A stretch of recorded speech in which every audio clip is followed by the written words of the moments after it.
ডাকসু নির্বাচনে VP, GS, AGS সহ ২৮টি পদের মধ্যে ২৩টিতেই জয়লাভ করে বাংলাদেশ ইসলামী ছাত্র শিবির সমর্থিত ঐক্যবদ্ধ শিক্ষার্থী জোটের প্রার্থীরা।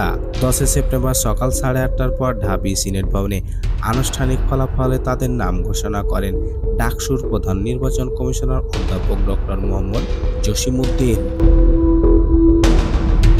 এই নির্বাচনে কার্যনির্বাহী সদস্য পদ প্রার্থীদের মধ্যে বিপুল ভোট পেয়ে বেশ আলোড়ন সৃষ্টি করেছে সাবিকুন নাহার তামান্না।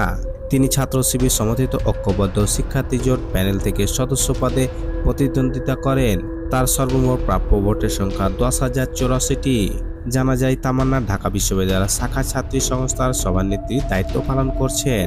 এর আগে ডাকসু হল ও সংসদ নির্বাচনের প্রচারণায় প্রথম দিনেই ভাঙচুর করা হয় ঐক্যবদ্ধ শিক্ষার্থী জোটের প্রচারণার বোর্ড। একই সঙ্গে বিকৃত করা হয় প্যানেলের কেন্দ্রীয় কার্যনির্বাহী সদস্য পদপ্রার্থী তামান্নার ছবি। ওই ঘটনার পর প্রতিবাদে সামাজিক যোগাযোগ মাধ্যম ফেসবুকে লিখেছিলেন, স্বপ্নের ক্যাম্পাস গড়ার পথ যাত্রী আমরা থামব না।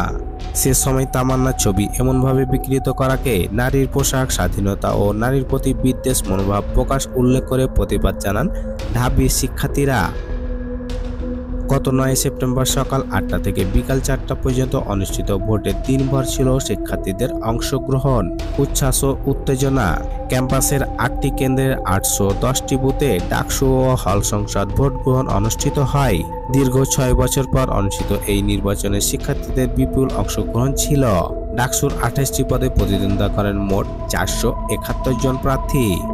এর মধ্যে নারী প্রার্থী ছিল ৬২ জন, ভিপি পদে ৪৫ জন, জিএস পদে ১৯ জন এবং এজিএস পদে ২৫ জন প্রতিদ্বন্দ্বিতা করেন। নারী প্রার্থীদের মধ্যে ভিপি পদে ৫ জন, জিএস পদে ১ জন এবং এজিএস পদে ৪ জন ছিলেন।